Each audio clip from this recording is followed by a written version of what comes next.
In the following sessions, we will look into the ways of early Chinese Zen masters, because it was through the influence of Chinese life that Mahayana Buddhism took on a particular flavor and style of expression that became Chan Buddhism in China and Zen in Japan. When one looks at a Zen garden in Japan, you might not believe it, but it is a form of religious art. No images, no symbols, just natural rock and raked sand. A form of art which is in a way extraordinarily unlike anything else in the world. This unique expression of natural beauty and simplicity is just as much a manifestation of spirituality as any of the religious art of the West, as the Christs and the Madonnas of Giotto or Fra Angelico. But you will notice that there's no image in Zen art, and no attempt to represent anything but what is, just rock and sand. And in this way, these gardens incomparably express that astonishing form of Buddhism known as Zen.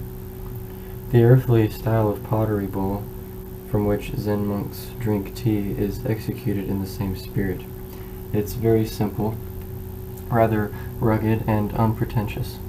The glaze doesn't even cover the whole form, so you see it's quite obviously made of clay. And yet tea bowls are icons, just as much spiritual objects as a cross or a chalice.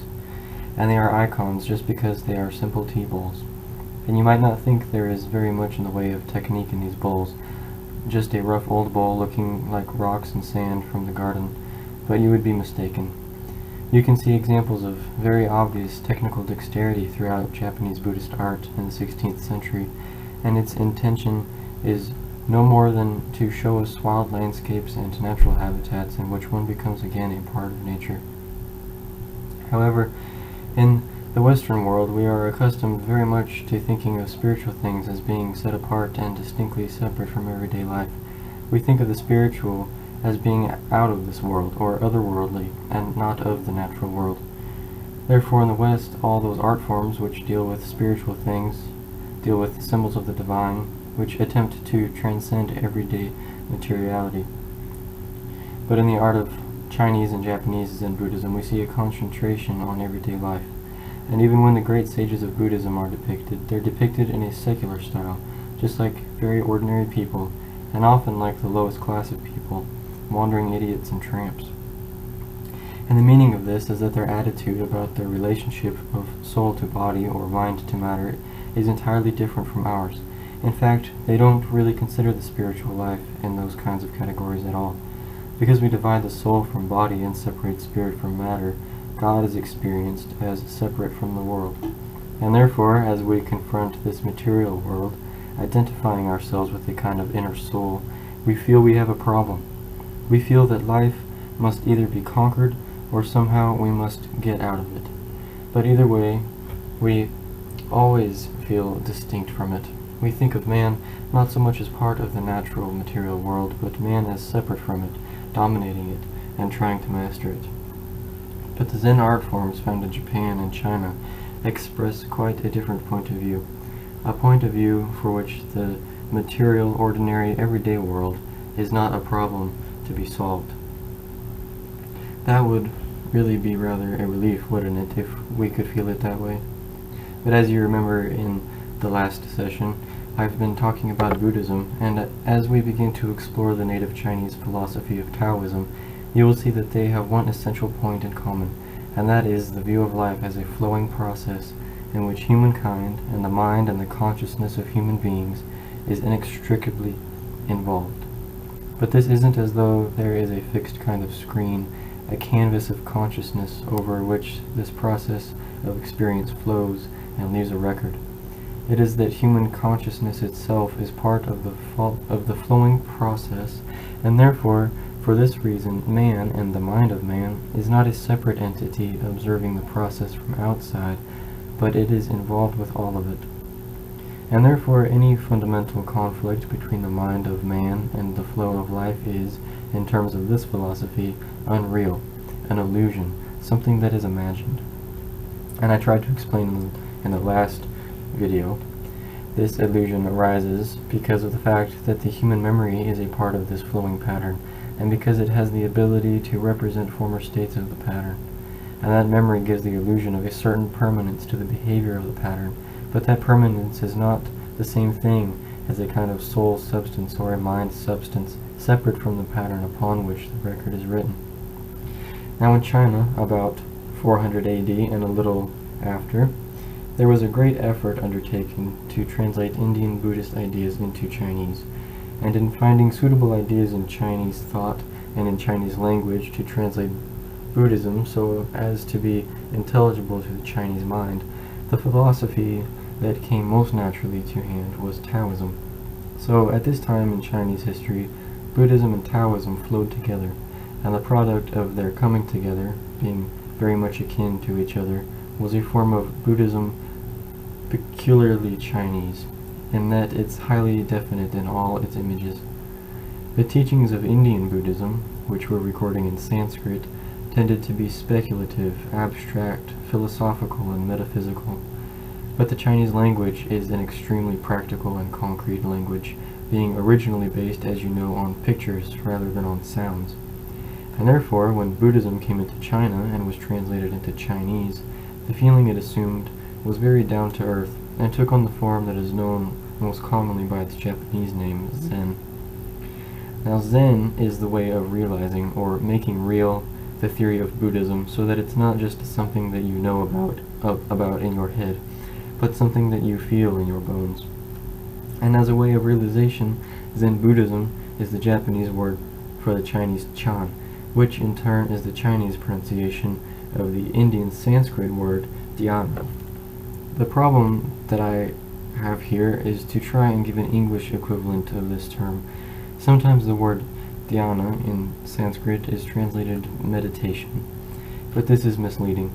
Perhaps the best word I could give as an equivalent for what Zen means is concentration, although this is rather different from what we understand by concentration in the ordinary sense, that is to say, an intense mental effort to hold one's mind open upon a single point. I would call it concentration in the sense of being free from distraction, a sense of total presence of mind, of being, shall we say, thoroughly all there. Most of us in our thinking are wandering from this to that to the other thing and are constantly distracted. And Zen is the opposite of that. It's being completely here, fully in the present. And you know, when you're completely concentrated, you're not really aware of your own existence. That's rather the same as a sense of sight. If you see your eyes, that is to say, if you see spots in front of your eyes, or something on the lens of the eye, then you are not seeing properly. To the degree to which you are seeing properly, you are unaware of your eyes. In the same way, if your clothes fit well, you are unaware of them on your body. And if you are completely concentrated on what you're doing, you are unaware of yourself. And this unawareness of self is called in Chinese Wu Xin, which we will talk about more in the following sessions, but it means literally no mind, but not no mind in the sense of having no sense and being stupid. The second word, Xin, in Chinese is approximately what we should mean by the ego, the I sense that I described before. The sense of being somebody standing apart, observing your sensations, thinking your thoughts and feeling your feelings. So Wu Xin, or in Japanese Mu Xin, means perhaps more accurately no self. That is the state in which one is completely involved in, completely absorbed in what one's doing, in a state of complete presence of mind or complete concentration. Now, according to legend, Zen was brought from India to China probably around 500 AD by a person called Bodhidharma, who is always depicted as a rather fierce-looking fellow with a bushy beard and big, wide-awake eyes. He is thoroughly alert, and although he may be a legendary character, there's rather an important story about his interview with his first and only disciple, a Chinese monk by the name of Hui Ko. Hui Ko came to Bodhidharma with the usual troubles that afflict us all, and he said, "Master, I have no peace of mind." And the word he used was Xin. "Please pacify my mind," he said. In other words, he was a man suffering from the perennial human problem of inner anxiety. the sense of a kind of psychological wobble that is going around here and grinding in most of us much of the time. And he wanted it set at peace. So he said, "Master, I have no peace of mind. Please pacify my mind." And so Bodhidharma, who was a gruff old boy, said, "Bring your mind out here before me, and I'll pacify it." And Hui Kuo said, "But when I look for my mind, I can't find it." And Bodhidharma said, "There, it's pacified." Immediately, Hui Kuo had an insight into the meaning of Zen, because when he tried to realize his mind as something actual and concrete and physical, he couldn't find it. It just wasn't there. The man who was even more responsible for the development of Chinese Zen than Bodhidharma is known as Hui Neng, who lived in the 8th century and died in 713. Before he was a great Buddhist master, he was a bamboo cutter, and when you see pictures of him, he is drawn in a very rough, peasant-like, earthy kind of way, which was the style many of those artists favored. As a boy, this man somehow came quite naturally to an understanding of Buddhism, and sought out one of the greatest masters of his time, who, it is said, presided over a monastery of more than 1,000 Buddhist monks. However, most of those monks seemed to be going about the whole problem of attaining peace of mind in a way that was quite contrary to the real spirit of Buddhism and of Zen. That is to say, they were trying to attain an inner peace by suppressing their thoughts. And you may think, if you've seen figures of the Buddha sitting quietly in meditation with his eyes closed, that's what he's doing.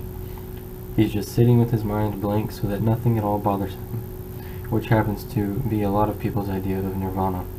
But Hui Neng pointed out to those monks that if silence was all that wisdom consists of, and that's what Buddhism is all about, then a piece of rock would be the same as an enlightened Buddha, because a piece of rock has no mind at all.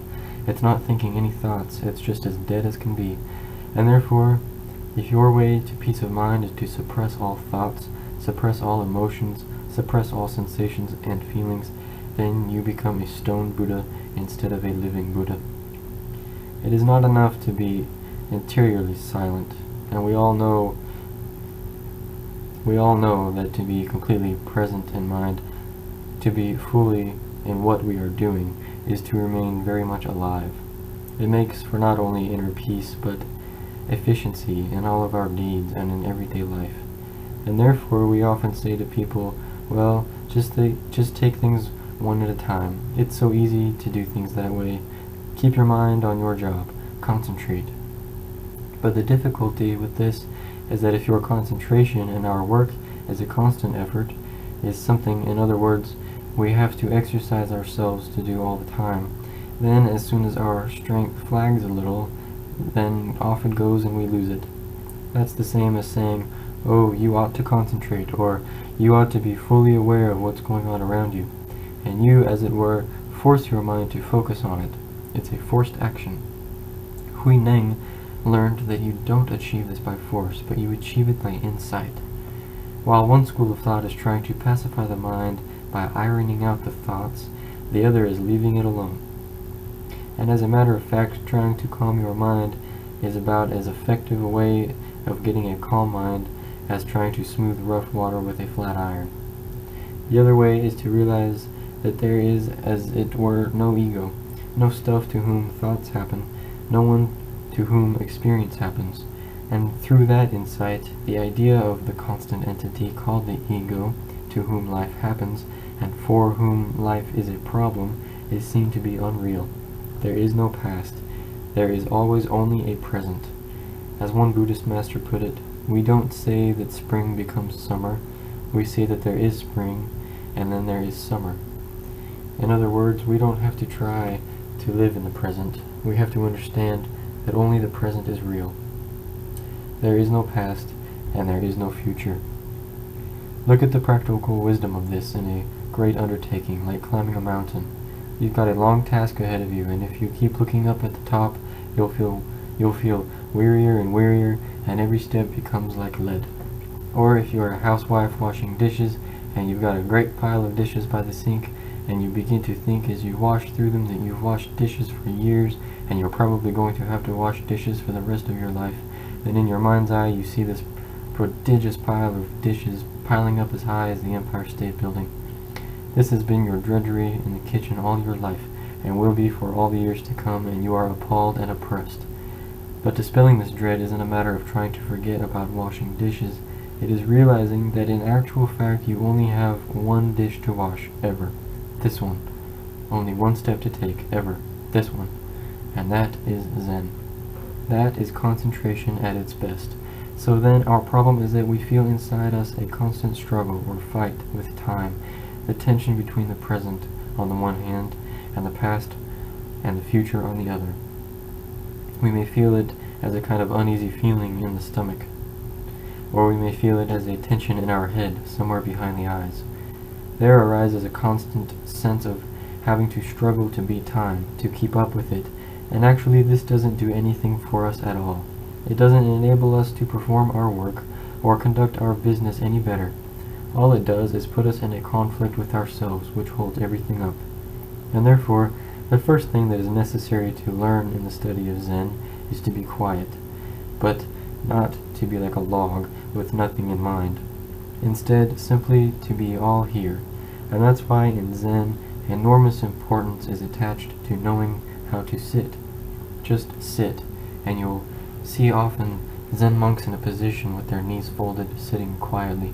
And you may think that it's a great waste of time to sit just like this, maybe for a long time, maybe for an hour, maybe for 2 hours, sometimes for a whole day.